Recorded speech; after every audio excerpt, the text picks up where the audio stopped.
नाज़िन bulletin में आम ख़बर शामिल कंदासीं त सिंध जे तालीम वारे सूबाई वज़ीर जी हिदायत ते स्कूलनि जे वक़्त में हिकु दफ़ो ॿीहर तब्दीली करण जो फ़ैसिलो कयो वियो आहे।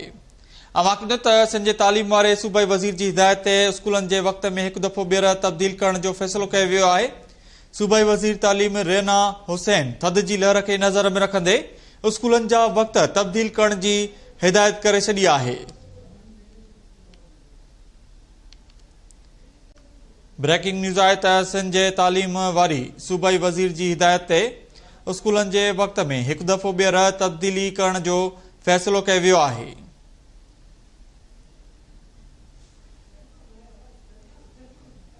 सूबाई वज़ीर तालीम रेना हुसैन थधि जी लहर खे नज़र में रखंदे स्कूलनि जा वक़्त तब्दील करण जी हिदायत करे छॾी आहे।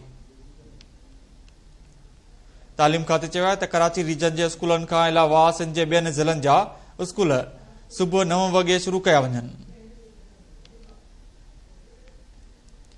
अवां खे अपडेट कयूं त सिंध जे तालीम वारे सूबाई वज़ीर जी हिदायत ते स्कूलनि जे वक़्त में हिकु दफ़ो ॿीहर तब्दीली करण जो फ़ैसिलो कयो वियो आहे।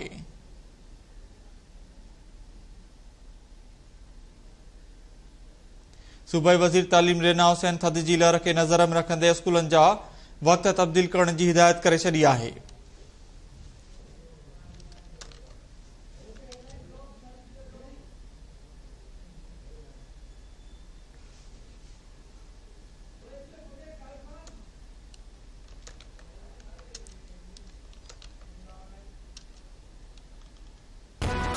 सिंध में ॿियो भेरो स्कूलनि जो वक़्त तब्दील।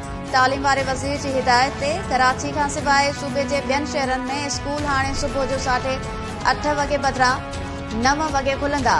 कराची रीजन लाइ 8:30 वॻे वारो वक़्त बरक़रार रहंदो। नोटिफिकेशन में चयो वियो आहे त थधि सबबि स्कूलनि जे खोलण जो वक़्त वधाए वियो आहे।